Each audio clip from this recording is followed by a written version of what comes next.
This one started for you. It started with a meeting with Luc Besson in sort of early 2010, and he sort of pitched the idea to me. He had the script, they'd sort of written the script already. They were still working on it, but they'd had a version of it. And pitched the idea to me, and so I took the script away and read it, and I headed to New York where I was starting Mildred Pearce.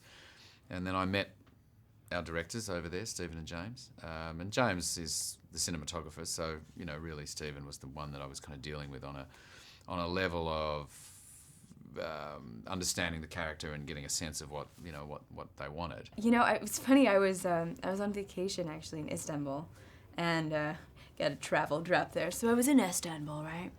And I got an email from Luc Besson and his office, and they're really excited about this script and wanted to know if I'd be interested. And I was so blown away with how funny it was. I mean, it's definitely a hardcore action film, but it reminded me of the action films I loved growing up, in like the late 80s, early 90s. They really had a sense of fun, and this had that too. It was all these great, dry, sarcastic one-liners and a wisecracking hero, and, just it's an unrelentingly fast-paced but very fun movie. It's interesting because you don't think of you as the big muscular badass guy. You think of you as a dramatic actor, a very charming actor. Right.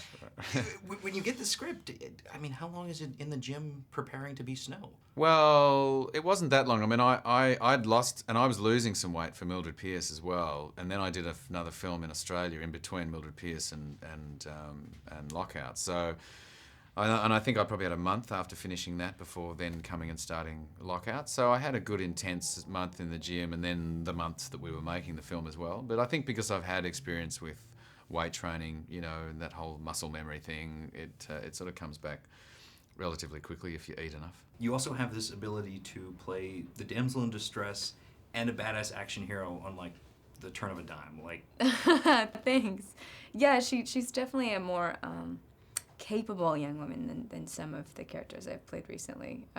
There's a strength to her and a moral conviction, but yeah, she's still very much true to her character's history. She doesn't suddenly break out in jiu-jitsu or anything like that. What was the shooting like? Because there are a lot of special effects involved. Are you in very physical locations, or is it a lot of green screen? A little bit of both. They built this beautiful space station in Belgrade, and so that was a crazy first day, getting a tour of everything they'd built, and we just get to show up to it.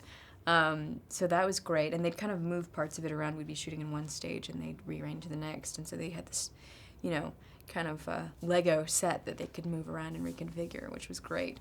They could kind of recycle.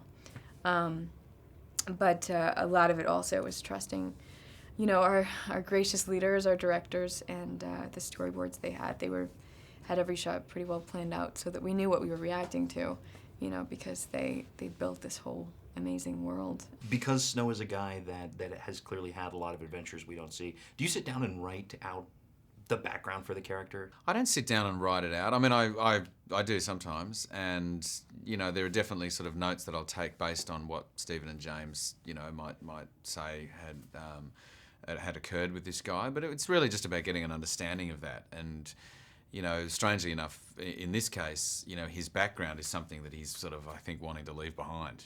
He's one of those characters he's sick of that now, and he's not really interested in being.